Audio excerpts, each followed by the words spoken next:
Assalamualaikum warahmatullahi wabarakatuh. Perkenalkan, nama saya Kiki Purwanti. Saya dari semester 7A. Saya akan mempresentasikan hasil analisis jurnal.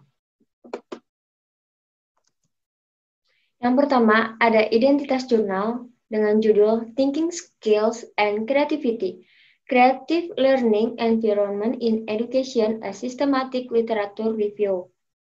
Dengan penulis Davis Divya Jindal Snap, Chris Collier, Rebecca Digby, Penny Hay, dan Alan Howe. Tahun terbit 2012. Penerbit Elsevier. Selanjutnya ada pendahuluan.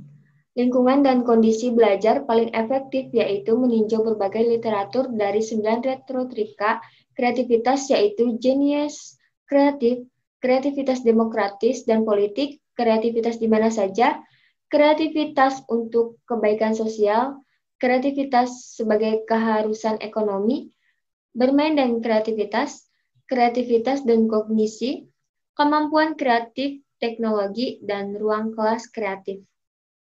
Latar belakang kebijakan untuk tinjauan ini berasal dari laporan All Our Future yang berpengaruh NACE 1999 dan kreativitas setara Skotlandia dalam pendidikan sejak 2001. Di Skotlandia, Curriculum for Excellence 2004 dibangun di sekitar 4 kapasitas, salah satunya pelajar yang sukses mencakup dorongan untuk berpikir kreatif dan mandiri. Sebuah survei bukti dari Inspeksi Pusat Prasekolah, Sekolah Dasar dan Menengah, dan Pembelajaran serta Pengembangan Masyarakat atau CLD di Skotlandia oleh HMIE 2006 merekomendasikan sintesis elemen praktik yang baik dalam mempromosikan kreativitas.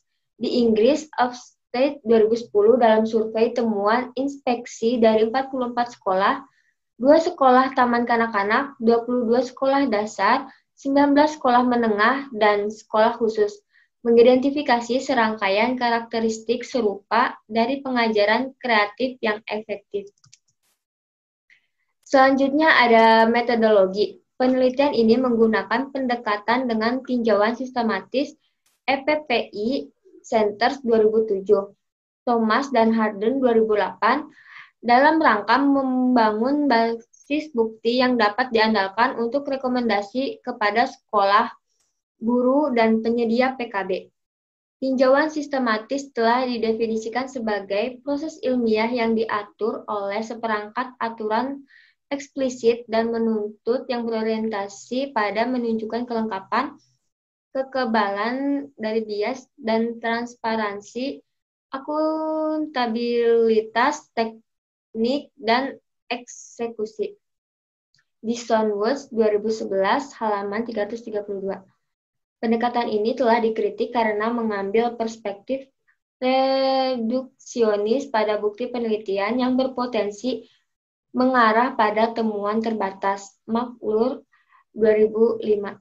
Meskipun tren baru-baru ini ke arah kualitatif selain kuantitatif, studi yang kuat, Higgins dan Green 2009 telah cara untuk mengatasi sempitnya ruang lingkup yang dirasakan ini dalam tinjauan sebagian besar studi menggunakan data kualitatif sehingga proses sistematis untuk menilai bobot bukti tidak terlalu membatasi temuan.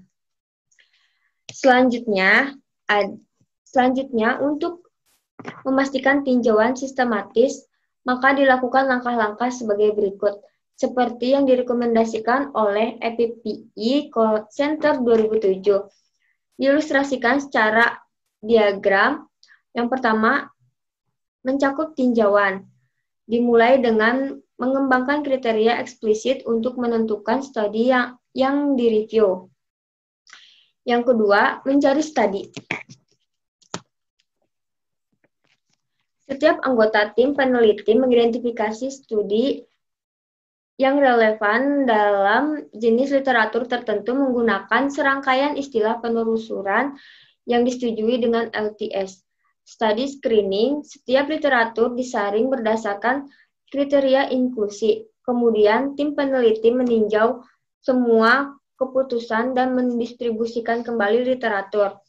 Menggunakan dan memetakan. Yang keempat ada menggunakan dan memetakan. Menguraikan metodologi dan temuan dari masing-masing studi yang disertakan. Yang kelima, penilaian kualitas dan relevansi. Mengevaluasi setiap studi dalam peta deskriptif. Dalam hal yang pertama, hasil yang dapat dipercaya dari kualitas studi dalam norma-norma yang berlaku. Kesesuaian penggunaan desain penelitian, kesesuaian fokus penelitian, penelitian bobot keseluruhan bukti.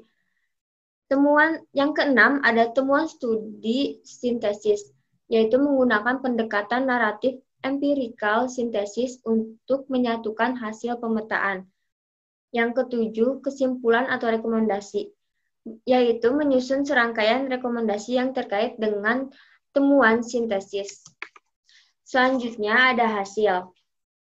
Dari tinjauan sistematis terhadap 210 penelitian pendidikan, kebijakan dan literatur profesional yang diterbitkan pada periode 2005 sampai 2011 hanya menemukan 58 studi empiris yang temuannya membahas pertanyaan penelitian. Dari jumlah tersebut, 34 adalah studi kasus yang melibatkan pengumpulan data kualitatif seperti wawancara, observasi kelas, dan jurnal refleksi guru atau murid.